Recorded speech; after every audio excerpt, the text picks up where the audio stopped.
Hello everyone, मेरा नाम आंचल। मैं फिर आ गई हूँ आपके बीच में पर्यायवाची का नया पार्ट लेकर। जी हाँ दोस्तों, मैंने कल 2 पार्ट कंप्लीट करा दी थी, आज ये तीसरा पार्ट है। ठीक है, तो अब हम लोग चलते हैं अपने तीसरे पार्ट की ओर। आप लोग इसको नोट डाउन तो कर रहे होंगे, मुझे विश्वास है कि आप लोग इसको नोट डाउन ज़रूर कर रहे होंगे और आप इसको बिल्कुल भी मिस मत करिए। बहुत इंपॉर्टेंट पर्यायवाची शब्द हैं, ये पिछले कई वर्षों में पूछे गए बहुत ही ज़्यादा इंपॉर्टेंट पर्यायवाची शब्द हैं।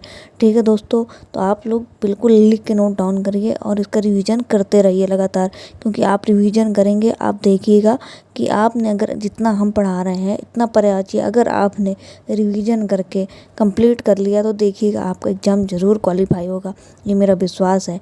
और मैं चलती हूँ, ज़रा भी देर ना करते हुए सबसे पहले पर्यायवाची की तरफ। देखिए, ये पर्यायवाची शब्द पिछले कई वर्षों के आए हुए ज़रूरी पर्यायवाची शब्द हैं, कई वर्षों के। ठीक है, तो सबसे पहले हम चलते हैं सूर्य। सूर्य का पर्यायवाची शब्द क्या होता है? दिनकर, दिवाकर, भानु, दिनमणि, सहस्त्रांशु। देखिए, ये नया शब्द है सहस्त्रांशु, इसको ध्यान से रिवीजन करिएगा। ठीक है, भास्कर, आदित्य, रवि, अंशुमाली, सविता, चंडासु। देखिए, ये भी नया शब्द है। अर्क, मार्तंड, पतंग, प्रभाकर, दिनेश। तो आप लोग बिल्कुल भी इसको मिस मत करिएगा, क्योंकि सूर्य का जो पर्यायवाची है वो ज़्यादातर हमेशा बार बार एग्जाम में पूछा गया है, तो आप लोग इसको बड़े ध्यान से लर्न कर लीजिएगा। ठीक है, सेकंड नंबर में चलते हैं चांदनी का पर्यायवाची शब्द। चांदनी का पर्यायवाची शब्द होगा चंद्रातप, कौमुदी, ज्योत्सना, चंद्रकला, चंद्रिका, चंद्रमरीचि, अमृत, कर्णिका। ये दोनों कंबाइंड है, अमृत कर्णिका के बीच में स्पेस देके कंबाइंड है। ठीक है, आप लोग अलग अलग मत समझिएगा। तरिंगणी। ठीक है, तो ये चांदनी के पर्यायवाची शब्द हैं। ठीक, आप लोग लर्न कर लीजिएगा। नंबर 3 पे सरस्वती का पर्यायवाची शब्द। सरस्वती का पर्यायवाची शब्द क्या होगा?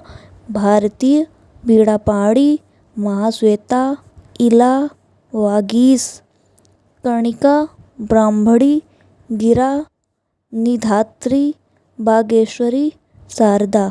ठीक है दोस्तों, ये सरस्वती का पर्यायवाची शब्द है और बहुत ही इम्पोर्टेंट पर्यायवाची शब्द है। जितना भी मैं करा रही हूँ ये बार बार कई बार एग्जाम में पूछे गए हैं। बस आप लोग इतना लर्न करते हुए कॉपी में नोट डाउन करके रिवीजन करते हुए चलिए, देखिएगा आपका एग्ज़ाम प्री ज़रूर क्वालिफाई होगा।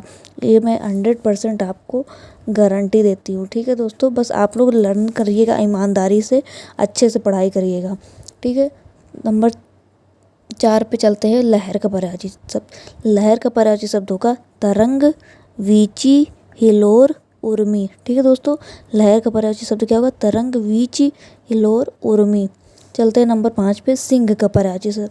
सिंह का पर्यायवाची शब्द भी कई बार एग्जाम में पूछा जाता है घुमा फिरा के। ठीक है, तो आप लोग इसको बिल्कुल भी मिस मत करिएगा, ये बहुत इंपॉर्टेंट है। केसरी, मृगेंद्र, नाहर, वनराज, शेर, बब्बर, शार्दुल, केहरी। देखिए, केसरी और केहरी में कंफ्यूज मत होइएगा, ये दोनों सेम लग रहे हैं मगर ये दोनों ही पर्यायवाची सिंह के हैं। ठीक है, नखा युद्ध, ये धा है। ठीक है, आप लोग ध्यान से देखिए, ये धा है, नखा युद्ध, बाहुबल। ठीक है दोस्तों, अब इसके बाद चलते हैं नंबर 7 पे। देखिए, ये बहुत ही ज़्यादा इम्पोर्टेंट पर्यायवाची शब्द है। और नंबर 6 पे, सॉरी दोस्तों, ये बहुत इंपॉर्टेंट है कमल का पर्यायवाची शब्द। ये इतनी बार एग्जाम में आया है ना, ये घूम फिर के एग्जाम में बहुत ही बार पूछा गया है। या कमल का पर्यायवाची शब्द कौन सा नहीं है, 3 ऑप्शन दे देगा, उसमें एक पूछेगा कौन सा नहीं है। ये ऐसे पूछ लेगा कि कमल का पर्यायवाची शब्द क्या होगा, फिर यह पूछ लेगा इनमें से कोई बीच से दे देगा, आपसे पूछेगा कि इसका पर्यायवाची शब्द क्या होगा। तो ये बहुत ही ज़्यादा, देखिए, मोस्ट इम्पॉर्टेंट पर्यायवाची शब्द है, ये हर बार पूछा जाता है एग्जाम में, तो इसको तो बिल्कुल ही लर्न कर लीजिएगा आप लोग। ठीक है, बहुत ही ज़्यादा इंपॉर्टेंट पर्यायवाची शब्द है। चलते हैं कमल के पर्यायवाची शब्द की तरफ। इंदिवर, कुवलय, राजीव, अंबुज, पंकज, जलज, सरोज, नीरज, नलिन, उत्पल, अरविंद, सतदल, तामरस, कोकनंद, सरसिज, सतपत्र। ठीक है दोस्तों, तो आज हमारा ये जो पर्यायवाची शब्द है ये कंप्लीट हो गया पार्ट 3। तो आप लोग इसको ज़रूर कॉपी में नोट डाउन करिएगा और बार बार इसका रिवीजन करिएगा, बहुत ही ज़्यादा इंपॉर्टेंट है। मैं बार बार इसीलिए कह रही हूँ, मैं खुद स्पेशली इसलिए कॉपी में लिख के लाई हूँ क्योंकि कई वर्षों के आए हुए पर्यायवाची शब्द है, बहुत ही ज़्यादा इंपॉर्टेंट है। आप लोग इसको बिल्कुल भी मिस मत करिएगा, याद करिएगा, लर्न करिएगा, रिवीजन करिएगा, लिख लिख के याद करिएगा, आपका एग्ज़ाम ज़रूर क्लियर होगा। थैंक यू सो मच दोस्तों। अगर हमारा वीडियो अच्छा लग रहा है तो हमारे चैनल को सपोर्ट करिए, लाइक करिए, सब्सक्राइब करिए, फॉलो करिए और जहाँ भी त्रुटि हो रही हो हमें कमेंट करके भी बताइए, मैं उस गलती का सुधार करूँगी। थैंक यू सो मच दोस्तों।